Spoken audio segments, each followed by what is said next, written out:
You can solve it easily using a trick, but the trick is weird. So And once you're done with that, if you have any questions about concepts, yes, you do have to do character by character. you get brass off. I was figuring we're gonna do it. I never use.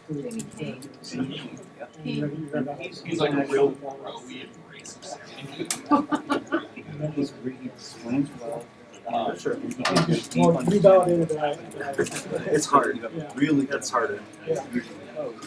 What's really Yeah, all this stuff about like You have to build the data structure to help you match that, and the data structure is called an content. Yeah.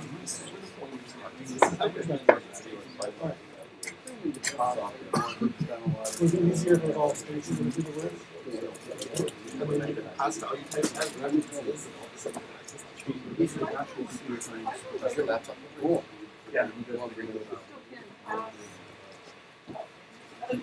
Can't go live. Can't go. Alright, so there you go. Oh, yeah.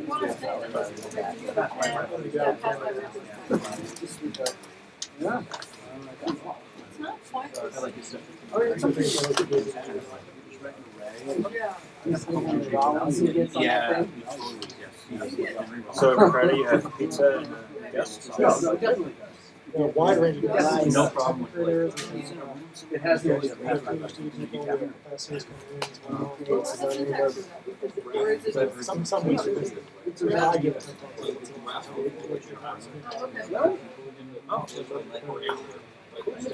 Yeah. Rock and roll this guy. Using the keyboard only. This was last week. Oh, yeah. Yeah, I said I get a job and I Well, was that what you did? Who's about to talk is probably. Yeah, that's where Such a skill. the computer keyboard, I mean the one that. Yeah. Well, basically, don't they have that now?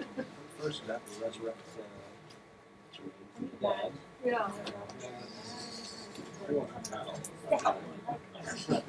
I'll take some, please. I'm sorry. What you don't want is the computer from The robot one, no, that was. I call it like like that movie a lot. Fair enough. No, keep going. All All right, I'll let you go outside. Don't kill yourself. Don't kill yourself. Haven't you heard his Weird. That would be so depressing. Have you Figure that out. the what? I haven't heard facts. Really? Does she have it? No, mostly they're about like. You're literally just like a parody. It's really fun. But there is a true fact about Morgan Freeman, and it's about how he is narrating your life right now. Yeah. I thought that was the option. Take that. I mean, alternatives, like Samuel L. Jackson. And I just, Oh, yeah, General Jones. Those are all too serious. That's what I think. Yeah, I'm John Atkins. He's a good option, too. You're telling me that. That's what I'm wondering. All I know is They're not in the back when there was GPS, Who I do not want, go with coffee. now you know. Yeah. Wow, if you just want to hate, if you want to have this hate relationship with this kid with no love. Good. Yeah, of course. I mean, I was thinking like.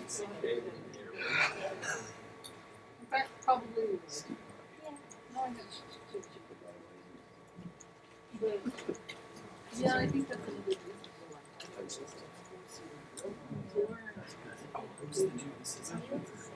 It's not. Oh yeah, we've been science learning.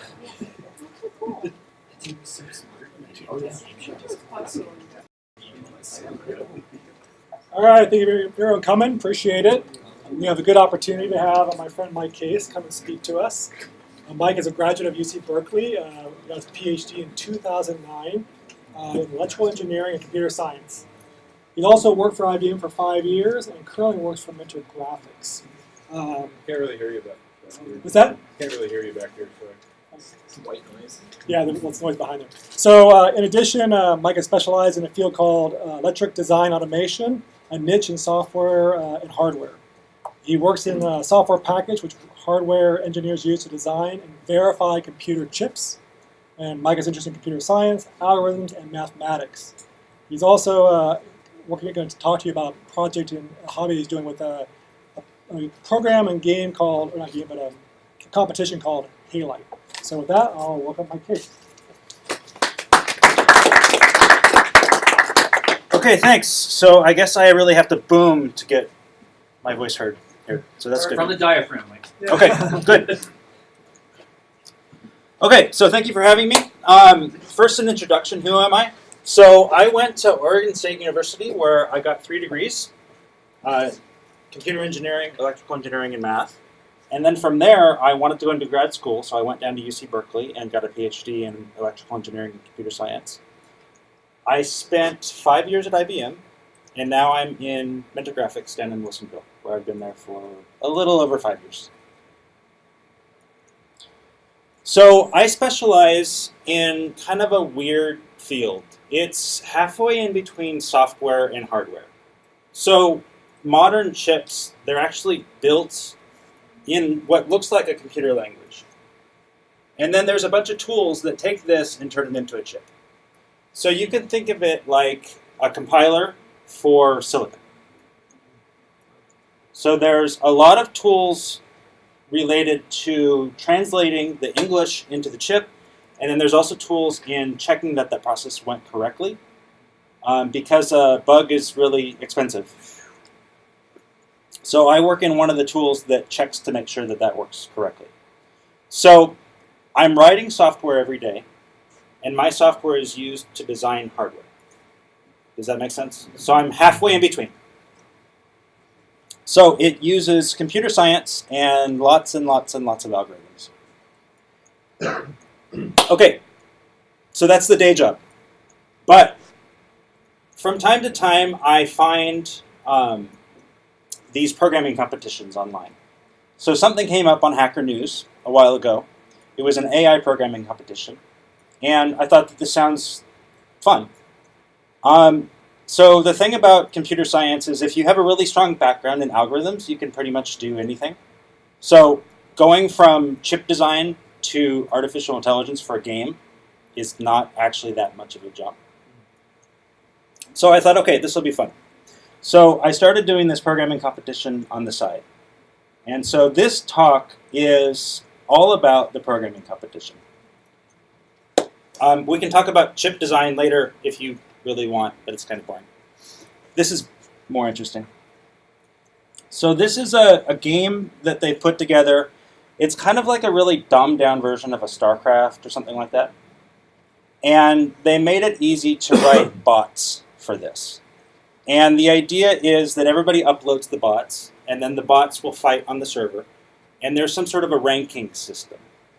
So that when you upload a stronger bot, you'll see yourself go up in the rankings. There's no human players. It's only bot versus bot.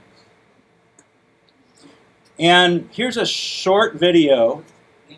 It's called Halite. So here's a short video of how this goes. Oh, and I'm sorry, the lighting is really weird. So I'm on the blue here. And is there any way we could turn off this front one? Maybe I can restart it when that happens. Oh, and by the way, if anybody has questions, just interrupt me. This is really informal. Okay. So when the game starts up, this is a 4-player game. You see the titles up here really, well, you don't see them rather. There's one player here, one here, one here, and one here. So what you'll see when I start this is you'll see them spread out as they capture the neighboring territory. And then when they get close enough to each other, they'll actually fight.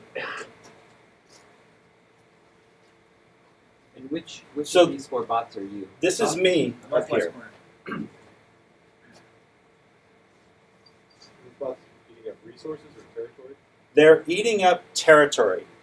And when you capture the territory, you get the resources from that.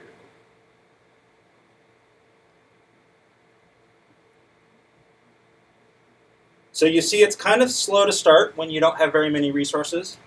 And then it just cascades. So now I'm to the point where it's just rolling. my god. There's an orange team and a red team, right? And that's kind of purplish. Not for The long. purplish team is pretty good too.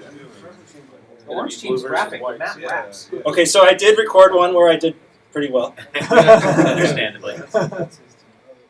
Yeah, but orange is rocking. That's pretty Yeah, cool. the map What's your- wraps. Oh, yeah, by the way, the map wraps in both directions. Oh, What's your okay. strategy as far as the tools? Well, that's Fights on. Okay, Now we're fighting. Oh, so the bigger the box when they More strong counter there. each other, Yeah. so it wins Oh, the then individual battles. Yeah. It's kind of like okay, so now it's to the point where it's just going to roll over the guys. And we won. There can be only one. Yeah, so, okay, so this set of slides is about kind of some of the strategies I used, and you guys need to help me get even better. So if you have ideas, let me know. Okay, so I submitted my first version on the 11th of November. When I put these slides together, I was ranked 30 out of about 900. I think I've slipped back a little bit since then. I keep getting pushed back as people submit new versions. And I need more ideas. I want to get to number 1, but I'm still working on it. Okay, so it's a turn-based game. So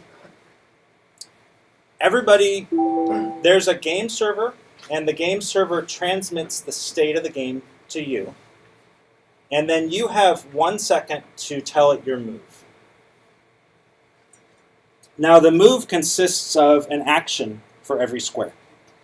So, and I'm sorry about the colors, but if these are my blue squares here, I have to tell it an action for every square. So the actions are north, east, west, south, or still. And you do this for every turn. Okay, the smaller squares. I mean, some of the squares have very small cyan blocks in them, and some of them Yeah. have larger cyan. And some of them have no cyan blocks, although there's a cyan shade. So I assume Yeah. that means that you own that territory. Right. So If one of those little squares, the ones that are shaded are the ones that I own, and the size of the square in the middle is called the strength of the square. So you can move that strength into a neighboring square and add it to the strength of that square? Yes, Okay. exactly. So you control them all. You control all the ones that you own. That's what I mean. Right. And every turn you can give each one of them an order. So in this particular turn, there's one cyan shaded square that has nothing in it. So that one You're wouldn't right. even receive an order, right? There's nothing You there to move. can give an order, but the server will ignore it Okay, because it doesn't mean anything. You're going to move 0 to something else. it doesn't matter, right? So do you end up with a lot of blank squares in the center of your maps because you move all your strength outward? No, because they grow. You get more resources every turn, Yeah. depending Right. on the territory. Yeah. Okay, The good. territory, the gray You guys are blocks jumping there, way ahead. You're interested. That's great. Some of the blocks are smaller than others. Is that related to their strength? That's their strength. That's their relative strength. So is there in every map that you get, are those all identical each map you get, or do they change? They change. What changes? The size of the The map. Size, no, The size of the map strength of the changes, gray squares. strength of each and of the gray initial distribution changes. So when you move your little cyan square into one of those neutral territories, do you have to then fight the gray square, or is it just yours? Is it just dependent You on have the to comparison? fight the gray square. Is the fight So the with- vacuum has a strength. Okay.